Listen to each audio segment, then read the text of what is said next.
મહારાણા પ્રતાપ છે ને, એ જ્યારે એનો ઝાંખો પડી ગયેલો ચહેરો લઈને આવતા હોય, મેવાડ તરફ પાછા ફરતા હોય અને બે હાથની અંદર તલવાર હોય ને ચહેરો ઝાંખો થઈ ગયો હોય ને, ત્યારે એમના અર્ધાંગના અજબદે પવારે એવું કહેતા હોય કે રાણા થાકી ગયા હોય ને તો આ બે હાથની તલવાર મને આપી દો, આ ચેતક ઘોડો મને આપી દો, તમારી ગેરહાજરી કે તમારા ઓપ્શનની અંદર હું હજી આ મેવાડની રક્ષા કરી શકું છું. પત્ની આવી હોય સાહેબ. અને બીજી મારે તમને વાત કરવી છે કે પત્ની કેવી હોય. લગ્ન થાય ને તમને 5 કે 15 તોલાનો હાર લઈ આવી દીધો હોય, પણ એ કેમ આવ્યો હોય ને દેખાડાથી જ આવ્યો હોય. સમાજ શું કહે, મોટી વહુને આપ્યું તો નાની વહુને આપવું પડશે, પણ લેણું, બેંકના હપ્તા, બેંકની લોન એ કોઈને દેખાય નહીં.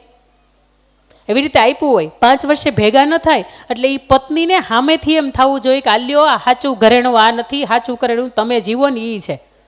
આ 2, 5, 15 તોલાના હાર દુનિયાને જોઈને હારા લાગશે, મારું ગળું છે ને એ થોડુંક ભારે લાગશે, પણ આ તમારા માથાનો ભાર, તમારા હૃદય ઉપરનો ભાર છે ને એ આને હું આપી દઉં ને એમાં મજા છે.